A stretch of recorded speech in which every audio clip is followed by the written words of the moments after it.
Hello viewers! మీ భుక్తాయాసానికి స్వాగతం. ఈరోజు నేను చేస్తున్నది పొంగల్.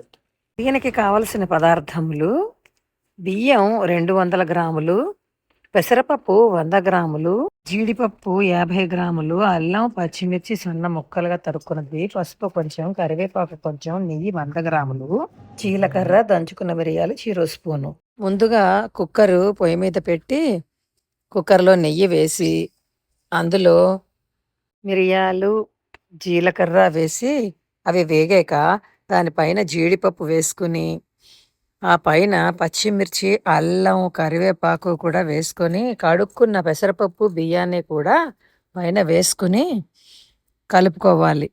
అసలు ఈ పొంగల్ అన్నది తమిళనాడు వాళ్ళ వంటకం అండి. మనం పులగమని చేసుకుంటాము. పోపది ఏమి లేకుండా జీలకర్ర, మిరియం వేసుకుని ఉప్పును. ఇప్పుడు ఈ కలుపుకున్న దాంట్లో పసుపు వేసుకుని, ఆ పైన 6 గ్లాసులండి. ఒక గ్లాసు బియ్యానికి 6 గ్లాసుల నీళ్లు పోసుకుని, ఉప్పు కూడా కావాల్సినంత ఎవరి రుచికి సరిపడినంత వాళ్ళు వేసుకుని, బాగా కలుపుకొని మూత పెట్టి, ఒక విజిల్ తర్వాత ఒక 10 నిమిషాలు సిమ్‌లో పెట్టి ఆపేసుకోవాలండి. విజిలు గాలంతా పోయాక ఓపెన్ చేసి చూస్తే పొంగల్ రెడీ అయిపోయి ఉంటుందండి.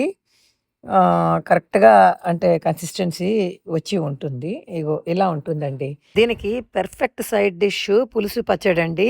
దాని లింక్ డిస్క్రిప్షన్ నేను కిందన కామెంట్స్‌లో ఇస్తాను. నా వీడియో మీకు నచ్చినట్లయితే సబ్స్క్రైబ్ చేసి, షేర్ చేసి, లైక్ చేయండి. Thank you.